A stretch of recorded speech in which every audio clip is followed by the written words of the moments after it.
نحمده ونصلي ونسلم على حبيبه الكريم أما بعد فأعوذ بالله من الشيطان الرجيم بسم الله الرحمن الرحيم إنما يريد الله ليذهب عنكم الرجس أهل البيت ويطهركم تطهيرا آمنت بالله صدق الله المولانا العظيم وصدق رسوله النبي الكريم ونحن على ذلك لمن الشاهدين والشاكرين والحمد لله رب العالمين. درود پاک پڑھ لیں میں صلی اللہ علیہ وسلم علیہ یا رسول اللہ صلی اللہ تعالی علیہ وسلم. بات چل رہی تھی اہل بیت طہار کے تعلق سے. تھوڑی سی باتیں اور سننے کے بعد اپنے دل و دماغ میں جگہ دیں.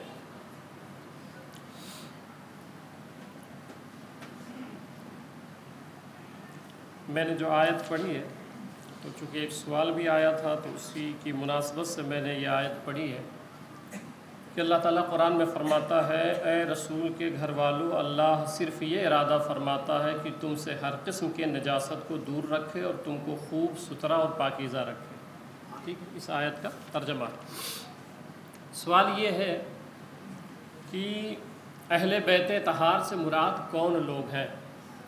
بہت سارے ایسے لوگ ہیں جو سرکار کی ازواج کو اہل بیت میں شامل نہیں کرتے. اہل بیت سے مراد وہ 5 افراد کو صرف لیتے ہیں. اور یہ جو آیت ہے اہل البیت ویطہرکم تطہیرا، اس سے مراد لیتے ہیں کہ یہ جو ہے یہ سیدہ فاطمہ الزہرا رضی اللہ تعالیٰ عنہ، حضرت مولا علی، امام حسن، امام حسین کے بارے میں نازل ہوئی ہے.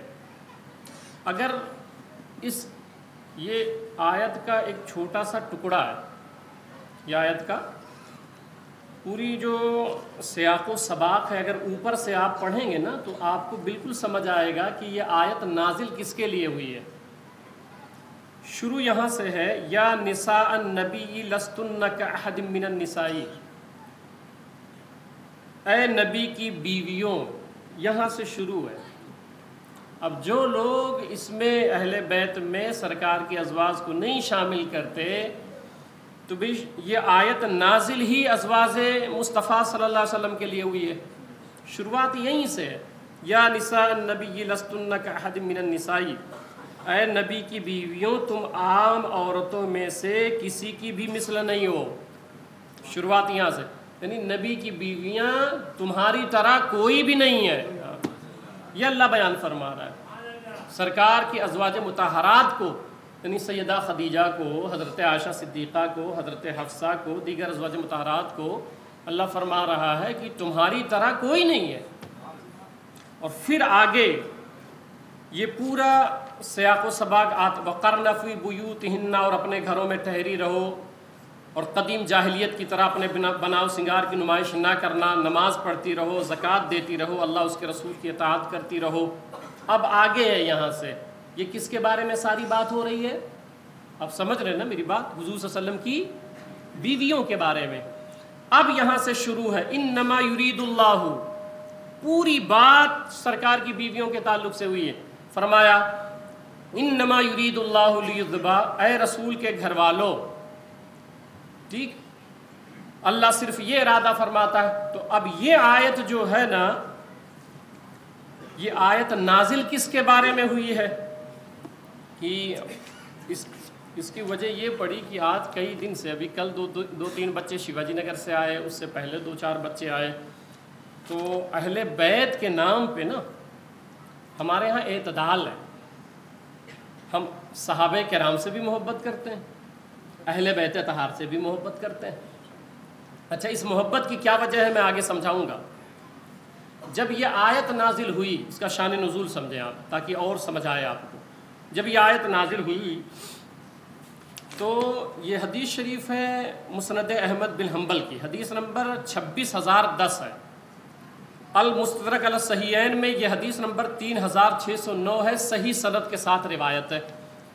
حضرت ام سلمہ رضی اللہ تعالیٰ عنہ نے فرمایا کہ جب یہ آیت نازل ہوئی تو حضرت مولا علی رضی اللہ تعالیٰ عنہ کو سرکار نے بلایا، حضرت فاطمہ کو بلایا، حسن حسین کو بلایا اور ان کو اپنی چادر کے نیچے کر لیا. کب؟ جب یہ آیت نازل ہوئی تب. کیونکہ ویسے عرف میں جب ہم بولتے ہیں تو اگر ہم نے اپنی بیٹی کی شادی کسی کے گھر پہ کر دی تو اب جب گھر والی کا اطلاق ہوتا ہے تو کدھر ہوتا ہے؟ ادھر ہوتا ہے یا ادھر ہوتا ہے؟ ادھر ہوتا ہے. بھئی یہ ان کے گھر والی ہے، یہ ان کی عرف عام میں بھی ہم جب یہ لفظ بولتے ہیں تو اطلاق ادھر ہوتا ہے کہ یہ ان کی گھر والی ہے. تو اب حضور صلی اللہ علیہ وسلم نے کیا کیا؟ ام سلمہ فرماتی ہیں، صحیح سند کے ساتھ روایت موجود ہے، فرماتی ہیں سرکار نے بلایا، چادر میں ڈھانپا، چھپا لیا اور فرمایا اللہم اہل بیتی، اے اللہ یہ میرے اہل بیت ہیں. اب اس آیت میں تو ازواج مطہرات شامل ہیں، اس میں تو کسی کو کلام ہی نہیں ہے، کیونکہ وہ سرکار کے گھر میں آیت اتر رہی ہے اور پوری سیاق و سباق جو ہے وہ حضور کی بیویاں اس سے مخاطب ہے، خطاب اللہ فرما رہا ہے. اب چونکہ حضرت سیدہ فاطمہ کا نکاح مولا علی سے ہو گیا تھا، اب مولا علی دوسری جگہ رہتے تھے، حسن حسین ان کے بیٹے تھے، تو اب اہل کا اطلاق ادھر ہوتا کہ نہیں ہوتا؟ تو اس شک و شبہات کے رفع کے لیے حضور نے ان کو بلایا، چادر میں رکھا اور فرمایا مولا ازواج مطہرات تو اہل بیت میں سے ہی ہیں، یہ بھی میرے اہل بیت میں سے ہیں. اور پھر دعا مانگی اذهب عنکم الرجس وطہرکم تطہیرا، یہ آیت پڑھی 3 مرتبہ فرمایا. اب حضرت ام سلمہ کیا کہتی ہیں؟ کہتی ہیں کہ میں نے کہا قلت یا رسول اللہ، میں یہ وہ نظریہ صاف کر رہا ہوں جو لوگ ازواج مطہرات کو اہل بیت میں شامل نہیں کرتے، یہ نظریہ میں یہ کانسیپٹ کلیئر کر رہا ہوں کہ ازواج مطہرات بھی اہل بیت میں شامل ہے. تو حضرت ام سلمہ کہتی ہیں کہ قلت یا رسول اللہ الست من اہلک، سرکار میں آپ کے اہل میں سے نہیں ہوں. وہ بھی بیٹھی تھی نا تو دیکھ رہی تھی، سرکار نے کہا ہؤلاء اہل بیتی، یہ میرے اہل بیت ہیں، تو انہوں نے کہا سرکار میں نہیں ہوں. تو سرکار نے فرمایا فادخلی فی کسائی، سرکار نے فرمایا کیوں نہیں، تو بھی آ جا، تو بھی میرے اہل بیت میں سے. اب یہاں تفسیر سنیں، حافظ ابن کثیر تفسیر ابن کثیر میں آیت نمبر سورۃ الاحزاب کی آیت نمبر 33 کے تحت حضرت عبداللہ ابن عباس، جن کے بارے میں آپ کو بتا چکا ہوں کہ وہ اتنے بڑے مفسر تھے پورے صحابہ میں، اس آیت کے تحت کیا فرماتے ہیں؟ فرماتے ہیں نزلت فی نساء النبی خاصتاً، یہ جو آیت نازل ہوئی ہے نا کہ ہم نے یا اللہ میرے اہل بیت ہیں انہیں خوب پاک اور صاف اور ستھرا فرما دے جیسا پاک کرنے کا حق ہے. فرماتے ہیں حضرت عبداللہ ابن عباس کی یہ آیت حضور کی بیویوں کے بارے میں نازل ہوئی ہے. یہ جو پڑھا جاتا ہے نا یہ آیت نازل ہوئی ہے سرکار کی ازواج مطہرات کے بارے میں. اور اب یہ سیدہ فاطمہ الزہرا رضی اللہ تعالیٰ عنہ کا اعجاز ہے کہ سرکار نے اہل بیت میں شامل فرمایا. مولا علی رضی اللہ تعالیٰ عنہ کا اعجاز ہے، وہ سرکار کا کرم ہے. سرکار نے فرمایا نا کہ سب کی نسلیں بیٹوں سے چلتی ہیں مگر میری نسل میری بیٹی فاطمہ سے چلے گی رضی اللہ تعالیٰ عنہ. تو یہ اعجاز ہے سیدہ کا نا، یہ اعجاز ہے. اور حافظ ابن کثیر نے اسی آیت کے تحت لکھا ہے، حضرت اکرمہ تابعی فرماتے ہیں کہ میں اس بات پر مباہلہ کرنے کے لیے تیار ہوں، فرماتے ہیں میں اس پر مباہلہ کرنے کے لیے تیار ہوں کہ یہ آیت حضور صلی اللہ علیہ وسلم کی ازواج مطہرات کے بارے میں نازل ہوئی ہے. یہ تابعی فرماتے ہیں. اچھا اس پر ایک حوالہ اور پیش کر دیتا ہوں. اہل تشیع حضرات کی مشہور کتاب نہجۃ البلاغہ، اس میں علامہ ابن میثم نے لکھا ہے صفحہ نمبر 100 پہ، وہ لفظ لکھتے ہیں اسی آیت کے بارے میں نے دونوں طبقہ بتا دیتا ہوں نا آپ کو، یہ آیت کس کے بارے میں نازل ہوئی ہے. کہتے ہیں ان نساء النبی مرادۃ بہذہ الآیہ قال الجمہور، کہتے ہیں جمہور کا اتفاق اس بات پر ہے کہ یہ جو آیت پڑھی جاتی ہے اذهب عنہم الرجس وطہرکم تطہیرا، اس آیت سے مراد حضور صلی اللہ علیہ وسلم کی بیویاں ہیں. ٹھیک ہے. اب ہم جو ہے نا اہل سنت والجماعت الحمدللہ، ہم لوگ اہل بیت اطہار مولا علی فاطمہ الزہرا حسنین کریمین رضوان اللہ تعالی علیہم اجمعین، جن کی محبت ہم لوگ ذریعہ نجات سمجھتے ہیں، اپنے بخشش کا ذریعہ سمجھتے ہیں، ان کو بھی مانتے ہیں اور اہل بیت میں ازواج مطہرات کو بھی مانتے ہیں. ٹھیک ہے. اب اس پر ایک بات اور سنیں، سرکار نے صرف یہی نہیں بلکہ سرکار نے جس کو کہا ہے یہ میرے اہل بیت ہیں، ہم لوگ ان کو بھی مانتے ہیں. ہم لوگ اپنی طبیعت سے ہم لوگ باتیں نہیں کرتے ہیں. یہ جو آج چل پڑا ہے نوجوانوں میں کہ بس وہ محبت میں اتنا غلو کر دیتے ہیں. مولا علی کیا فرماتے ہیں کہ 2 طبقے تباہ ہو جائیں گے، صحیح سند کے ساتھ روایت موجود ہے. فرماتے ہیں 2 طبقہ جہنمی ہے. فرمایا کون کون سا؟ کہا ایک جو میری محبت میں مجھے میرے کمال سے بڑھا دے گا، اتنی محبت میں ایسی ایسی باتیں کرے گا جو میرے اندر موجود نہیں رہیں گی۔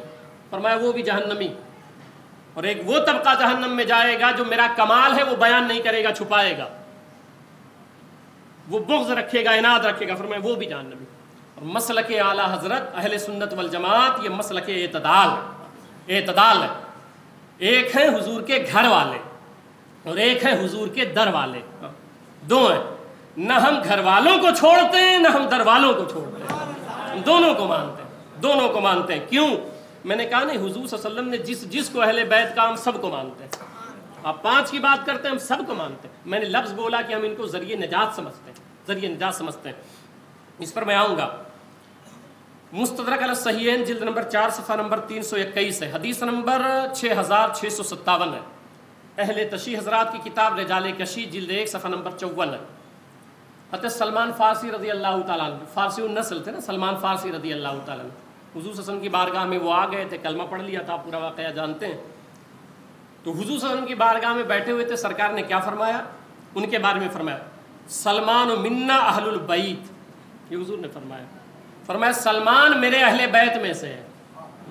سلمان فارسی رہے جو فارسی النسل تھے، مگر حضور صلی اللہ علیہ وسلم نے کیا کہا کہ یہ جو سلمان ہے نا یہ میرے اہل بیت میں سے۔ ہم حضرت سلمان فارسی کو بھی اہل بیت میں سے مانتے ہیں، کیونکہ حضور نے فرما دیا، حضور نے فرما دیا۔ پھر ترمذی کی حدیث سنیں، چونکہ یہ سوال آیا تھا اس لیے یہ نظریہ میں کلیئر کر رہا ہوں، بہت چل رہا ہے یہ۔ ترمذی شریف حدیث نمبر 3819، اسامہ بن زید، یہ زید ابن حارثہ جو سرکار کے آزاد کردہ غلام تھے نا، حضرت زید ابن حارثہ، ان کے بیٹے ہیں حضرت اسامہ رضی اللہ تعالیٰ عنہ۔ ان کا لقب تھا حب رسول اللہ صلی اللہ علیہ وسلم، حضور صلی اللہ علیہ وسلم کے محبوب، ان کا لقب تھا حضرت اسامہ رضی اللہ عنہ۔ حضرت اسامہ بن زید کہتے ہیں، ترمذی کی حدیث صحیح ہے، فرماتے ہیں میں سرکار کی بارگاہ میں حاضر تھا، حضرت علی حضرت عباس رضی اللہ تعالیٰ مجمعین دونوں حضرات آ گئے۔ سرکار سے سوال کیا کہ یا رسول اللہ علیہ وسلم آپ سب سے زیادہ کس سے محبت کرتے ہیں؟ میں یہ کانسیپٹ آگے کلیئر کرتا ہوں، آپ سب سے زیادہ کس سے پیار کرتے ہیں؟ تو سرکار نے فرمایا اپنی بیٹی فاطمہ سے رضی اللہ تعالیٰ عنہ، میں اپنی بیٹی فاطمہ سے بڑا پیار کرتا ہوں۔ تو عرض کیا حضور آپ کی اولاد کے بارے میں نہیں پوچھ رہے ہیں، اولاد کو چھوڑ کے سب سے زیادہ کس سے پیار کرتے ہیں؟ اب لفظ سنیں سرکار کا، ترمذی کی حدیث، فرمایا احبو اہلی الیہ من قد انعم اللہ علیہ وانعمت علیہ، میرے نزدیک یعنی میں جس سے سب سے زیادہ محبت کرتا ہوں میری اولاد کو چھوڑ کر کے، جس پر اللہ نے انعام کیا ہے اور میں نے انعام کیا ہے۔ یہ ترمذی، یہ لوگ جو کہتے ہیں نا حضور کچھ نہیں انعام کر سکتے ہیں، یہ دیکھیں ترمذی کی روایت ہے، اللہ بھی انعام کرتا ہے، حضور بھی انعام کرتے ہیں، حضور صلی اللہ علیہ وسلم بھی ایسے عقیدے بنائے نا۔ تو میں اس سے سب سے زیادہ محبت کرتا ہوں، اور وہ شخص ہے جس پر اللہ نے انعام کیا ہے، میں نے انعام کیا ہے۔ پوچھا کہ سرکار کون ہے؟ فرمایا اسامہ ابن زید، وہ من اہلی، وہ میرے اہل بیت میں سے ہے۔ تو ہم ان کو بھی اہل بیت مانتے ہیں، کیونکہ ہم جو ہے نا جذباتی نہیں ہیں کہ ہم اپنی طبیعت سے باتیں کریں، نہیں، شریعت ہے، ہمیں اپنی طبیعت کو اپنی عقلوں کو شریعت کے تابع میں لانا ہوگا، شریعت کے تابع میں لانا ہوگا۔ اب ہم تمام اہل بیت سے محبت کرتے ہیں، تمام صحابہ کرام سے محبت کرتے ہیں، محبت کی وجہ سمجھ لیں آپ۔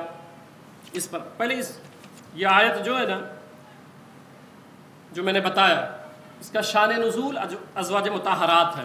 اب اس پر چند حوالے میں آپ کے سامنے پڑھ دیتا ہوں کہ محبت ہم اہل بیت سے کیوں کرتے ہیں، یہ وجہ سمجھیں آپ کہ اہل بیت اطہار سے ہم محبت کیوں کرتے ہیں۔ اس کی وجہ اہل بیت ہے، ان کے کمالات کی وجہ سے۔ تو سنیں ہماری محبت کی وجہ کیا ہے، وہ یہ ہے کہ سرکار نے فرمایا ہے، یہ جو آپ طبعی باتیں کرنے لگ جاتے ہو نا، اس سے بہک جاتے ہو، طبعی باتیں، طبیعت نہیں لائیں آپ، حضور کی شریعت لائیں، اپنی طبیعت کو اپنی عقلوں کو حضور کی شریعت میں پنہا کرتے ہیں، ٹھیک۔ اب ہماری محبت کی وجہ کیا ہے؟ سرکار فرماتے ہیں، ترمذی شریف کی حدیث ہے، سرکار فرماتے ہیں قال رسول احب اللہ لما یغزوکم من نعمہ، سرکار نے فرمایا اللہ سے محبت کرو ان نعمتوں کی وجہ سے جو اس نے تمہیں عطا فرمائی ہیں۔ یعنی اللہ سے کیوں محبت کرو؟ جو اللہ نے تم کو نعمتیں عطا فرمائی ہیں نا، اس کی وجہ سے اللہ سے پیار کرو، اللہ سے محبت کرو۔ پھر آگے فرماتے ہیں وَأَحِبُّونِي بِحُبِّ اللَّهِ، اور مجھ سے محبت کرو اللہ کی محبت کی وجہ سے. وجہ سمجھا رہا ہوں کہ ہم محبت جو کرتے ہیں نا تو ایسا نہیں ہے کہ طبعی نہیں، بلکہ کیوں کرتے ہیں؟ حضور صلی اللہ علیہ وسلم کی وجہ سے کرتے ہیں. کسی سے بھی ہمیں پیار ہے، کسی سے ہمیں محبت ہے تو حضور صلی اللہ علیہ وسلم کی نسبت کی وجہ سے، حضور صلی اللہ علیہ وسلم سے تعلق کی وجہ سے. اور سرکار فرماتے ہیں مجھ سے محبت کرو اللہ کی محبت کی وجہ سے. مطلب کیا ہے؟ کہ میں اللہ کا محبوب ہوں، اللہ مجھے اپنا محبوب بنایا ہے، اس لیے تم مجھ سے بھی محبت کرو. اللہ مجھ سے پیار کرتا ہے. اب آگے فرماتے ہیں وَأَحِبُّ أَهْلَ بَيْتِي لِحُبِّي، اور فرماتے ہیں میرے اہل بیت سے میری محبت کی وجہ سے محبت کرو. اب اہل بیت سے پیار کیوں کرنا ہے؟ حضور کی نسبت کی وجہ سے، حضور صلی اللہ علیہ وسلم کی نسبت کی وجہ سے. اب ہم کیا ہوتا ہے کہ ہم اپنی باتیں کرنے لگ جاتے ہیں، طبعی باتیں کرنے لگ جاتے ہیں. جیسے سرکار نے اہل بیت کے بارے میں فرمایا کہ ان کے تعلق سے ڈرو نہیں تو ہلاک ہو جاؤ گے، تباہ ہو جاؤ گے. ٹھیک ہے، تو ہم اہل بیت سے کیوں پیار کرتے ہیں؟ حضور صلی اللہ علیہ وسلم کی نسبت کی وجہ سے، حضور صلی اللہ علیہ وسلم کے محبت کی وجہ سے. اب ہے یہ کہ ادھر تو سمجھ آتا ہے اہل بیت، مگر ادھر بھی تو آئے آپ. سرکار کیا فرماتے ہیں؟ ہمیں پیار صحابہ سے بھی ہے، تو کس وجہ سے؟ نسبت رسول کی بنیاد پہ. صحابہ چونکہ حضور کے صحابی ہیں، انہوں نے حضور صلی اللہ علیہ وسلم کا دیدار کیا ہے، حضور صلی اللہ علیہ وسلم سے ان کا تعلق رہا ہے، تو تعلق مصطفیٰ کی بنیاد پہ صحابہ سے پیار کرتے ہیں، ان کے حسن و جمال کی بنیاد پہ نہیں، بلکہ حضور صلی اللہ علیہ وسلم کی نسبت کی وجہ سے. ایسے اہل بیت چونکہ حضور صلی اللہ علیہ وسلم کا خون ہے ان میں، حضور صلی اللہ علیہ وسلم کی نسبت ہے ان میں، اس لیے ہم حضور کی نسبت کی وجہ سے ان سے پیار کرتے ہیں. تو اہل بیت سے بھی محبت حضور کی نسبت کی وجہ سے، اور صحابہ سے بھی محبت حضور کی نسبت. مرکز حضور صلی اللہ علیہ وسلم ہے، منتہائے نظر سرکار ہے، سرکار کی شریعت ہے، سرکار کی ذات ہے. اب ہوتا یہ ہے کہ ایک طرف جو ہے آپس میں صحابہ کے جو مشاجرات ہوئے، آپس میں لڑائیاں ہوئی، تو اس کو لے کر کے کچھ نوجوان جو ہے نا بے راہ روی کے شکار ہو جاتے ہیں. ادھر جہاں سرکار نے فرمایا میرے اہل بیت سے محبت کرو، وہی روایت ادھر بھی سنیں. سرکار کیا فرماتے ہیں؟ قال رسول اللہ، ترمذی کی روایت ہے، اللہ فی اصحابی لا تتخذوهم غرضا بعدی. حضور نے فرمایا میرے صحابہ کے بارے میں اللہ سے ڈرنا. حضور فرماتے ہیں یہ کیا طریقہ ہے کہ ایک طرف محبت کے دعوے ہوں، دوسری طرف آپ سے نفرت کی جائے؟ بھائی ادھر بھی حضور کی نسبت کی وجہ سے احترام ہے، ادھر بھی حضور کی نسبت کی وجہ سے احترام ہے. تو سرکار کیا فرماتے ہیں؟ میرے صحابہ کے بارے میں اللہ سے ڈرنا، میرے بعد انہیں اپنی گفتگو کا نشانہ مت بنانا. سرکار فرمایا میرے بعد صحابہ کے بارے میں ایسی باتیں نہیں کرنا کہ بیٹھو تو پھر ان کی کمیاں تلاش کرو. نہیں، میرے وہ صحابہ ہیں، میرے وہ ساتھی رہیں. اور سرکار فرماتے ہیں من احبہم فبحبی احبہم، جس نے ان سے محبت کی اس نے میری وجہ سے ان سے محبت کی. یعنی ان کی ذات کی وجہ سے نہیں، میری وجہ سے صحابہ سے پیار کرو. اور جس نے ان سے بغض رکھا اس نے میرے بغض کی وجہ سے ان کو بغض رکھا. صحابہ سے جو بغض رکھتا ہے وہ صحابہ سے بغض نہیں رکھتا، حضور فرماتے ہیں وہ مجھ سے بغض رکھتا ہے، مجھ سے عناد رکھتا ہے. اور جس نے انہیں تکلیف پہنچائی، حضور فرماتے ہیں اس نے مجھے تکلیف پہنچائی. اور جس نے مجھے تکلیف پہنچائی اس نے اللہ تعالیٰ کو تکلیف پہنچائی ہے. اور جس نے اللہ تعالیٰ کو تکلیف پہنچائی ان قریب اس کی گرفت ہو جائے گی، وہ جہنم میں جائے گا. اب سرکار صحابہ کے بارے میں بھی یہ فرما رہے ہیں، ادھر اہل بیت کے بارے میں یہ فرما رہے ہیں.